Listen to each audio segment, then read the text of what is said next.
யாருமே இருக்க மாட்டாங்க, நம்ம தான் எடுத்துக்கிற மாதிரி இருக்கும். பட் நம்ம டேங்க் கொண்டு போகணும். நம்ம டேங்க் கொண்டு போனால் டேங்க்கை வந்துட்டு ஃபில் பண்ணி கொண்டு வந்துக்கலாம். கண்டிப்பாக 5 rupeesக்கு 25 லிட்டர் ஆஃப் வாட்டர் ரொம்பவே ஒர்த்ஃபுல்லாக இருக்கும்னு நினைக்கிறேன். இப்போ மினரல் வாட்டர்லாம் 35 rupeesக்கு கீழே எங்கேயுமே வந்து வாங்க முடியாது, நம்ம பை பண்ண முடியாது.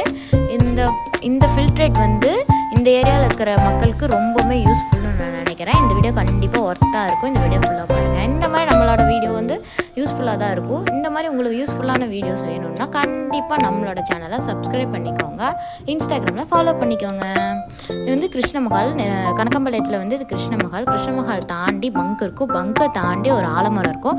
ஆலமரத்துக்கு அடியே தான் இந்த ஃபில்ட்ரேட் லொக்கேட் ஆகிருக்கு. இதில் நம்ம 5 rupees போட்டு கீழே டேங்க் வச்சோம்னா டேங்க் ஃபுல்லாக ஃபில்லப் ஆயிரும். இந்த வீடியோ கண்டிப்பாக யூஸ்ஃபுல்லாக இருக்கும்னு நினைக்கிறேன். அந்த ஏரியாவில் இருக்கக்கூடிய மக்களுக்கு இது ரொம்பவுமே ஒர்த்ஃபுல்னு நான் நினைக்கிறேன். நீங்கள் என்ன நினைக்கிறீங்க? கமெண்ட் பாக்ஸில் சொல்லுங்கள் ஃப்ரெண்ட்ஸ். தேங்க்யூ. வீடியோ பிடிச்சிருந்தா சப்ஸ்கிரைப் பண்ணுங்கள்.